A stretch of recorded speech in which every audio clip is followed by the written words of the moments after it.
Before I start my talk, I'll take a couple of minutes to give you a piece of advice because I hail from this college. I have a huge regard and respect for the college and the very place that we are sitting. For the fact that in way back in 1989, I was also one among you sitting there. And there were teachers and lecturers who were sitting here. But our attitude and behaviors was much different from the way you are behaving. Sad state of affairs.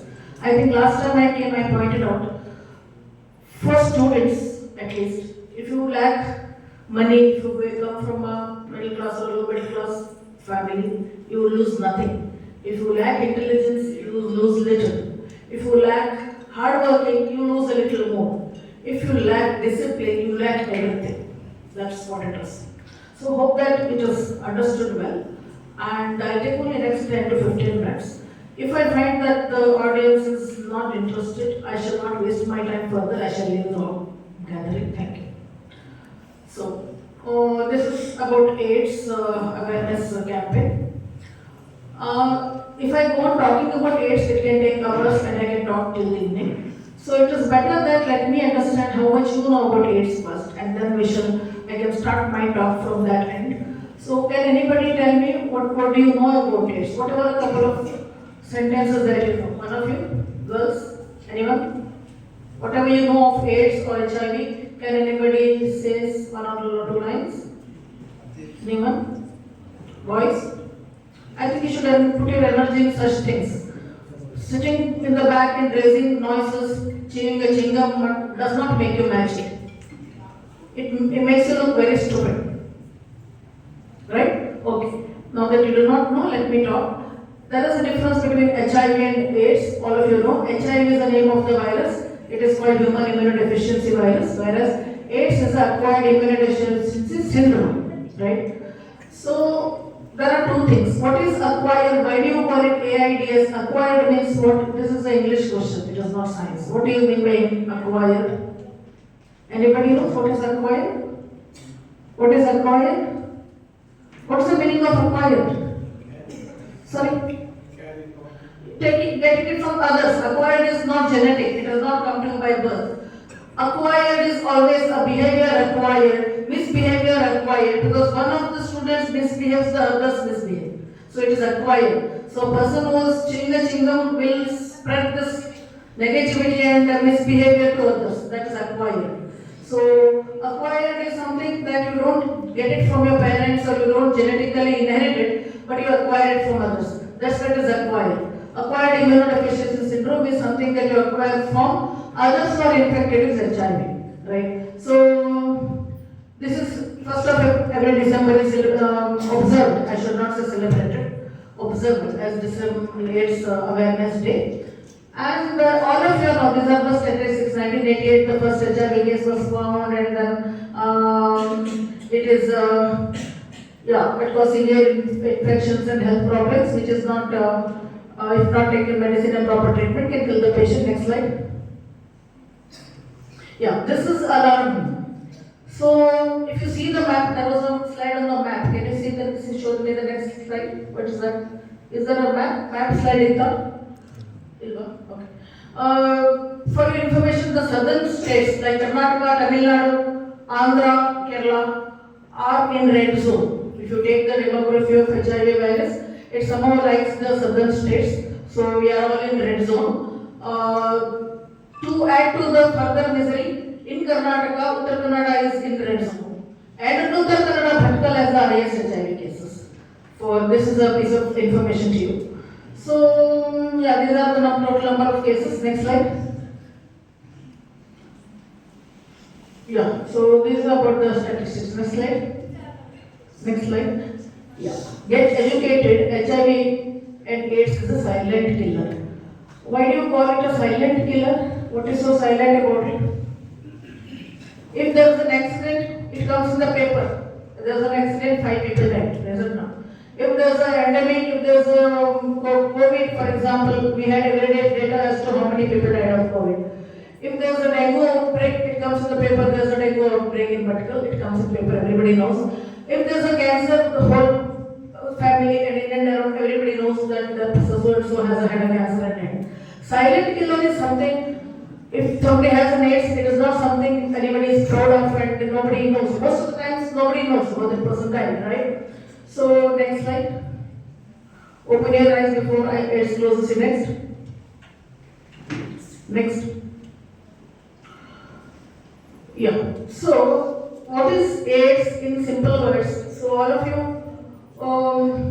we have a house, however small or big, there's a main door to it, and we lock it. When at the night we lock it from within, and when we are going out, we lock it from outside. Is it not? So, AIDS is a situation. See, every person who's born on this earth has to die at some other day. That is understood. So, a person has a natural death when you get age, or you have a huge, what say, COVID, many people die young and old, or there's an accident, people die, or there's something else, people die. So, these are the major causes of a strong virus which kills a human. Whereas HIV is a very, very weak virus. Remember, human immunodeficiency virus is not a strong virus. It's a very, very weak virus. So, HIV is a situation, it weakens your main door. The lock of the house is lost. Imagine the situation where you have to leave the house, keeping the door open, you have to sleep at night without latching the door. Any small thief, any small virus can come and just destroy your house or your belongings. That is what the HIV virus does to your human body. It weakens your immune system. Everybody knows, all of these are science students. What students are these? Science?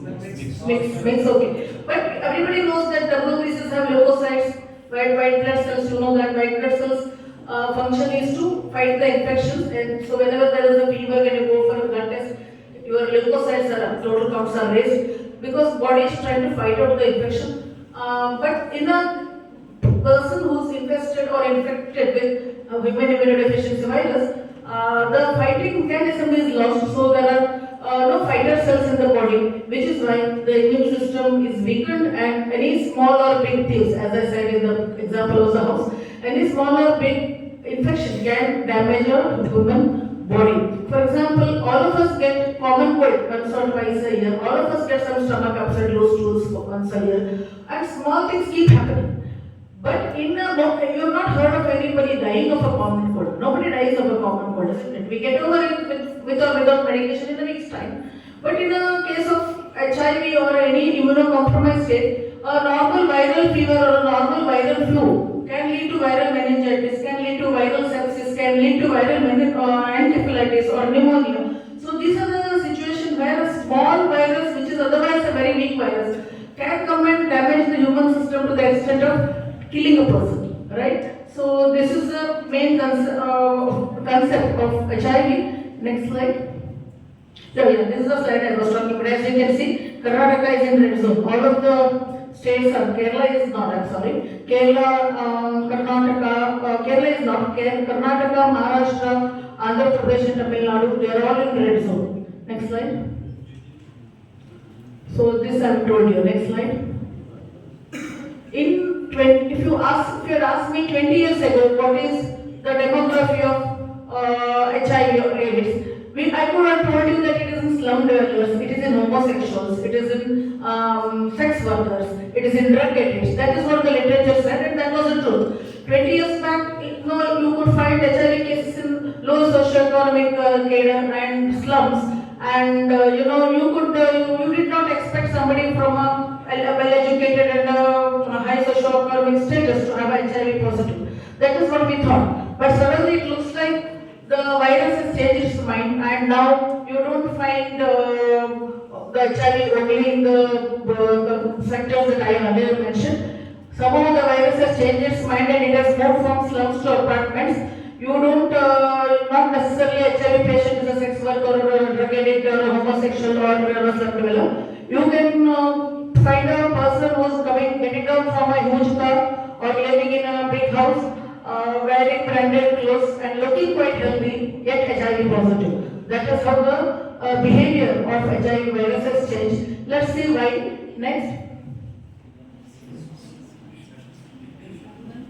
Yeah, these are the symptoms. Before that, why do you think now the virus has changed its mind from slum dwellers to the high socio-economic status? Why do you think it is like that now? That's because one thing the homosexuals or the sex workers, people who have multiple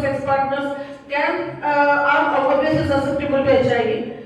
The higher socio-economic state earlier, 50 to 30 years back, people had the basic necessities. They wanted to have their own house, they wanted to have a job, they wanted to feed their family, they wanted to have a better clothes, better life. These were the desires of a common man 30 years ago. But now, given that everybody is educated, everybody has a job, all of us have built our homes, all of us have our vehicles. Now what else to do? You have a lot of money. You don't know what else to do with the money that you have earned. So then the human tendency to go adventurous and have all kind of addictions, all kind of extramarital, premarital sex and or group sex, this and that, which is why your adventures lead to the diseases. Which is why the reason why HIV is no more a disease of a slum dweller or sex workers. It is also the disease of entrepreneurs, businessmen, politicians, industrialists, and bureaucrats and everybody. So HIV is not anymore limited to slums. So these are the symptoms. Symptoms are very vague. This is just to mention some because fatigue, headache, sore throat. This can be a common symptom in any of the cross section of the population, right? Not necessarily anybody who has a headache is need not think that that person has an HIV. But these are the common vague symptoms which an HIV presents with. You should have a high degree of suspicion while you diagnose a HIV. Next. Yeah, these are the transmissions everybody knows, sexual contact. The other is a blood and blood products. Blood transfusion earlier, as most of us know, that it was done from any labs. If somebody is bleeding, somebody needs some blood, there were donors, there used to be blood donation collection bags in many of the labs. And we used to take and do our HIV and other things and then transfuse the blood too. But now all the blood transfusions have to happen through blood bank. So blood bank takes care to see that ELISA test, which is more specific for HIV, is done before you give blood to any other person, because taking blood and getting HIV is not a great situation, because a person who is innocent and receiving the blood or products from elsewhere, if that person or lady or a man is diagnosed as HIV positive after 3 months, it's a big reason to regret. So, then perinatal. Why do we worry why are we so much worried about the transmission of HIV? Is because, see, if somebody has done a crime and if that person is hanged, it is fair. If somebody does a rape and that person is hanged, fair. If somebody does a dacoity or theft and that person is punished, it is fair. But a child which is born is always innocent. Even if you look at religious texts also, all the religions say the person, a child, an infant which is born, even to a criminal, even to a thief, even to a criminal, it is innocent. A newborn child is always innocent. So if you are giving birth to a child and the mother is HIV positive and the newborn child is positive, then we are creating a crime by giving birth to a child which is innocent otherwise and giving it disease from the birth. That itself is a crime. Sadly, in particular, we have many children who have lost one parent, and there are some children who have lost both parents of HIV. So we have a separate data of the children whose parents have died. One parent has died, two parents have died because of HIV. See, it is a common social problem that if there is a child, orphan, mother and father have died, and if that child's parents have made a lot of property, it is in all the communities. It is not. That's not particular to any caste or religion. If the parents died in accident, a child is there which is orphan, and parents have huge property. All the relatives are ready to adopt the child, is it not? You can see that. Everybody wants to keep the child because there is a huge wealth coming with the child, right? So, but if there is HIV is such a thing, however wealthy you are, from wealthy to not so wealthy, it takes couple of years for you to deplete all your resources. It takes couple of years. So that being the case, after a couple of years when the parents die, there's a child 5 years, 6 years, 7 years, 8 years, 10 years, and who has not necessarily doesn't have any money backup for the relatives to attract and give this child. And even if the child is HIV negative, it's such a social taboo even this day that no relatives want to keep the child and raise the child. That's a sad reality of the society. So perinatal transfusion, that is a pregnant lady who is HIV positive. It is very much preventable for the child which is going to be born. We born HIV negative. There are precautions to be taken at the time of delivery. There are some drugs we give it to the mother and the newborn so that the child is going to be HIV negative. Even in the worst scenario that the parents die sooner or later, we have a child which is not HIV positive, at least so somehow or the other the child can be raised. So that is the reason now you see any surgery, for example, and unfortunately HIV is now doesn't give you any symptoms unless it is very severe. A person, very normal looking person, can be HIV positive. He has no reason to go to the doctor. He is perfectly fine, and he is an HIV positive. He will not believe you if you tell him that he is HIV positive, right? So that's the story. But which is why now we have a protocol. Any pregnant lady, we will do a HIV test for all the pregnant ladies. Any surgeries that you want, for example, we have 10 surgeries happening in Taluk Hospital each day. So we do a HIV test for all of them as a routine. And a very much healthy looking person, at least once in 2 or 3 months, we find a perfectly healthy looking man or a woman who's coming for a elective surgery like some small cyst or a fracture or an appendix or a hernia or a thyroid or a hydrocele. Any of the very routine diagnosis the person carries also is found HIV positive by passively. When we do a test, we find the positive, and it is a very tricky and delicate situation to convince him that the person is HIV positive, needs to do a CD4 count and other things. So that's the status. So it is not a surprise anymore to find a absolutely asymptomatic person who's HIV positive, right? So next slide. So this is about, as I said, all newborns with perinatal exposure to HIV receive antiviral drugs. This is what I said. So if the lady comes in labor phase and we already know that the child, the status of the lady, then the newborn child can be prevented from being born HIV positive, right? Next slide. So this is about post-exposure to prophylaxis, a very brief note about it, because it is more to do with the medical health providers. Because we, day in and day out, we contact blood, we keep touching blood and body fluids. For several reasons, there's an accident case, how much ever gloves you wear, sometimes the blood splashes, sometimes when you're suturing, you try to prick your skin with the sutures. So unintended or accidental exposure to blood or blood products. It has happened to one of the junior doctors recently, a couple of months. She was suturing a wound of the lady, the man had fallen from some roof and she was doing the suturing. And every day, even if there are 150 patients walking into the casualty, we cannot do HIV for all. Only if the surgeries or delivery we do. But this lady doctor had pricked herself with the needle of when she was suturing the person, and that's not a very rare thing, it happens. And we always do, whenever such instances happen, we do the HIV status of the patient just to rule out that patient was negative. And 90% of the times it is negative. But this time, a couple of months back, she pricked herself, then we did a routine HIV test of the person, patient, and turned out to be positive. So it was a huge stress because a young lady doctor who was an intern was just come for a service with us. She had an exposure to HIV positive, and then we had to of course give this post-exposure prophylaxis. So these are the drugs, there are many drugs which is not relevant to you. Next slide. So that is for post-exposure prophylaxis. This is also applicable. I do not know whether I should be telling this to a student crowd. Nevertheless, students seem to be very forward-thinking guys, so let me put it across. If there is an unintended, unprotected sex, that is also an unexpected exposure to HIV, right? So if that happens, nowadays, as you can see, the society is changing rapidly. There are one-night stand, casual sex, and this and that. If that happens, and if you have not taken enough precautions, and that also should be considered as an unintended exposure to HIV. And that is when we do this, and then you later get to know that that particular person was HIV positive.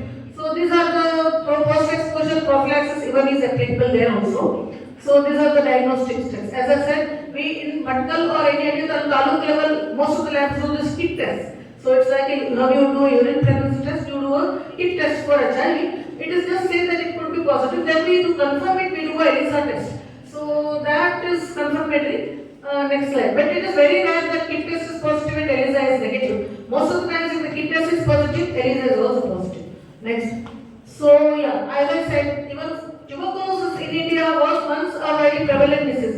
India, because it was a developing country or underdeveloping country decades ago. Now we want to believe that India is a developed country, almost at the verge of becoming a developed country. We don't expect people to die of tuberculosis. Tuberculosis is a very common, very much preventable and a treatable disease. But with HIV positive person has a tuberculosis, then it becomes difficult to treat. So these are the infections that the patient can come to. Next. Yeah, as I said, yeah. Protect yourself, says protect. See whether the person should have extramarital sex, should have a premarital sex or not is a very much moral debate. So that's a different debate. Now that if you already have, at least have a protected sex. So next again, the drug addiction. Whether one should have a drug addiction or not is a different debate. If you are already having it, at least use the disposable syringes. So that's what it is. Next. Mother to child has said post exposure. Next. Yeah, these are the primary prevention.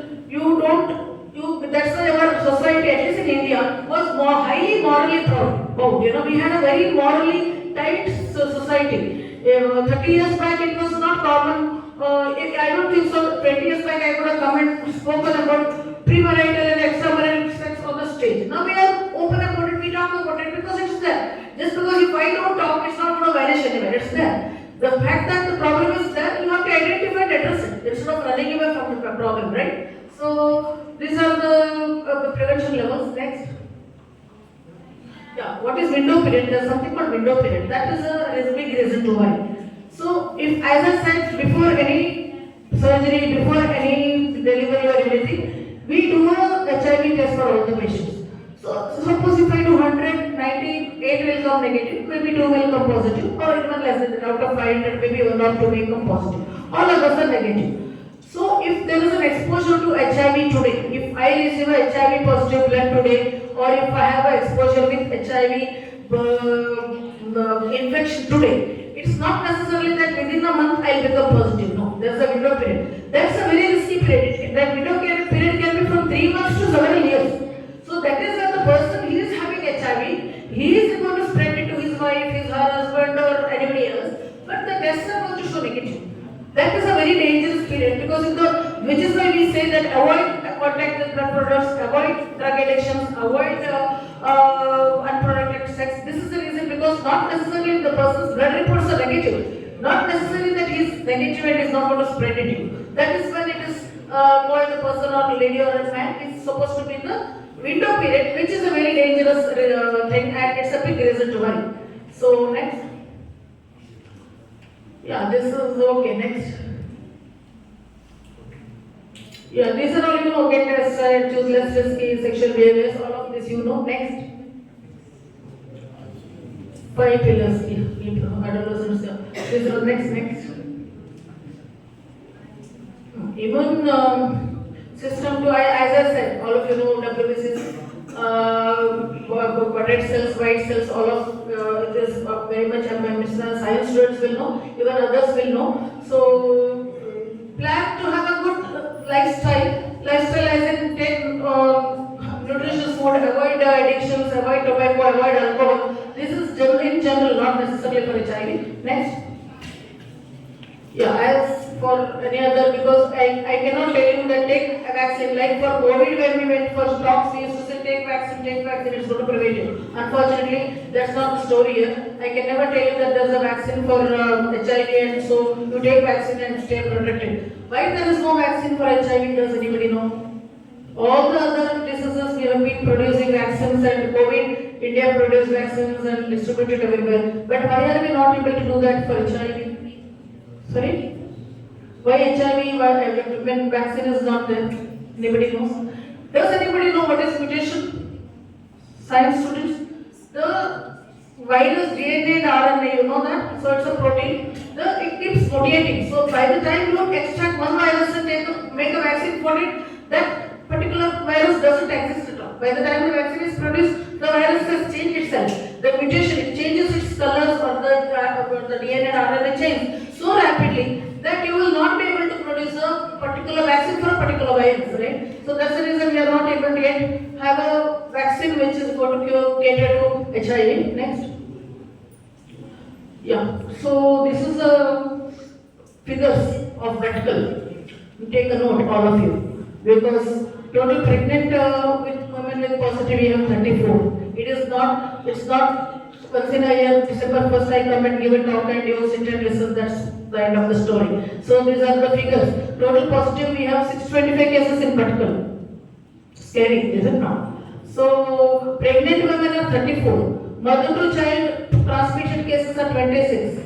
One parent, children who have one parent died is 19. Both the parents died, we have 7 cases. Those 7 children, of course, the department keeps a track of what is happening to the children, who is taking care. If there's nobody taking care, government is going to take care. So all these things are there in place. Next slide. This is a slogan, take the right path, my health, my right. How do we fight for all other things? Everybody thinks good road is my right, good air is my right, good water is my right. So we are all the time blaming our system and our government. If you are coming from your home to the college or whichever your workplace, you start blaming the street of your road, start blaming the street lights, blame your panchayat member, councillor, then the deputy municipality, then the MLA you blame, then you blame the chief minister, then you blame the prime minister. You are all the time in the blaming mode from beginning to the end. But this is the rights that you have to claim. You are responsible for your right. This is one thing you cannot blame politicians and your system for this. This is your own rights and you have to fight for it by changing your own behaviors, right? Next. So thank you so much. If there are any questions, I'll be pleased to answer. Thank you.